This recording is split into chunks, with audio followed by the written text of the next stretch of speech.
สบายดีทุกคนเนาะมื้อนี้มาพบกับค่อยคือเก่าเนาะมื้อนี้เราก็ได้มาเก็บมังคุดเลยทุกคนเนาะนี่เรา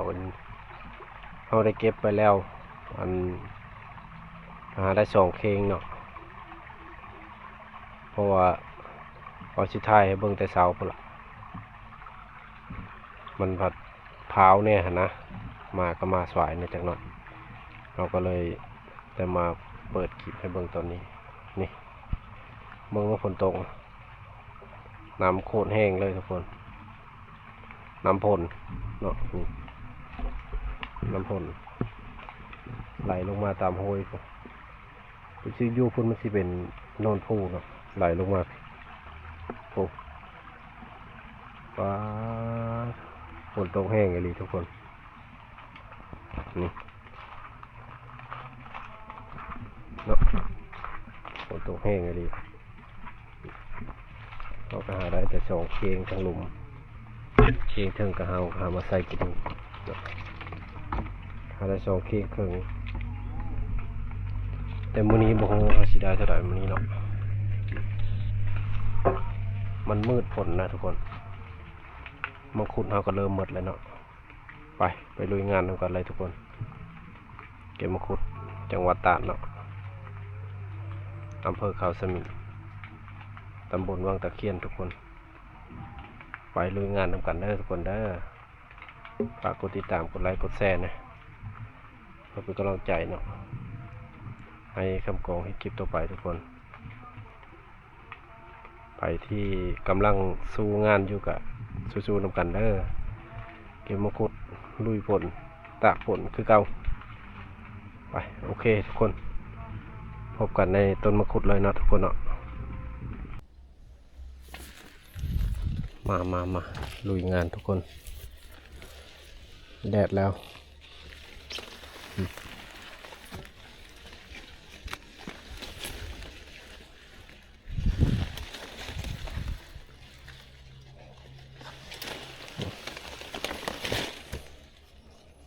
แดดกำลังออกมา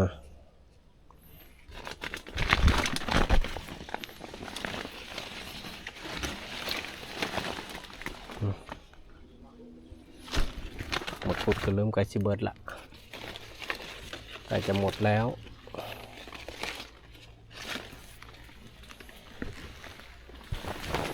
อีกบรุษกับกลับบ้านเฮา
ถ้าฝนบ่ตกเก็บสบายนะทุกคน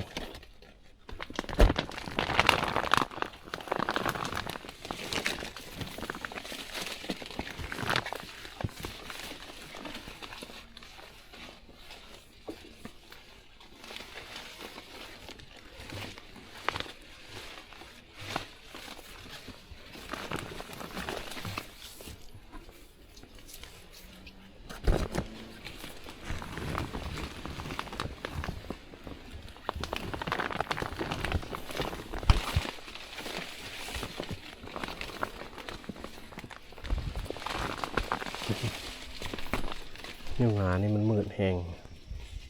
ต้องไปปืดเอา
บเล่มแล้วทุกคนเอ้ยบรกระบัดนี่บ่หลายแล้ว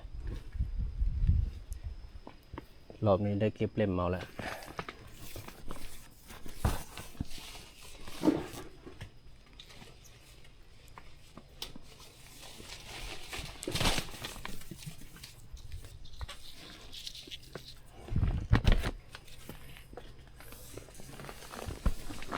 พอได้เงิน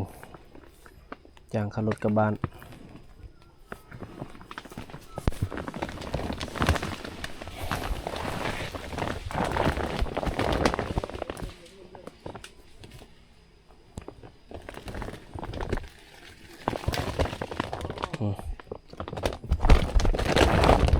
หมากมันก็เริ่มน้อยแล้วหมากปลายมันใกล้สิเบิดแล้ว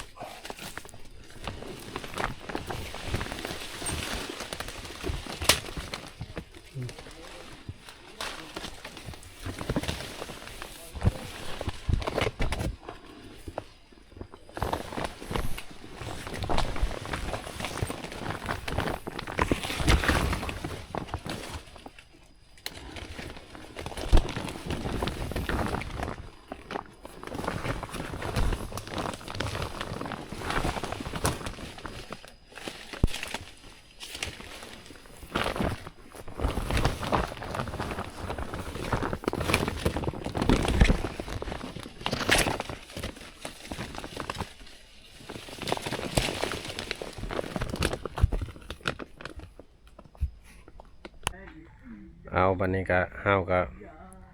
ได้เก็บเป็นที่เรียบร้อยแล้วทุกคนเนาะอยู่นี่ห้าวได้อยู่นี่เนาะห้าวได้อยู่3 4 5 6 7 8 9เนาะอยู่นี่ได้9 เคงอยู่นี่9 เคงแล้วก็อยู่พุ่นนี้5 เคงเนาะอยู่พุ่น5 เคงพอดีเป็น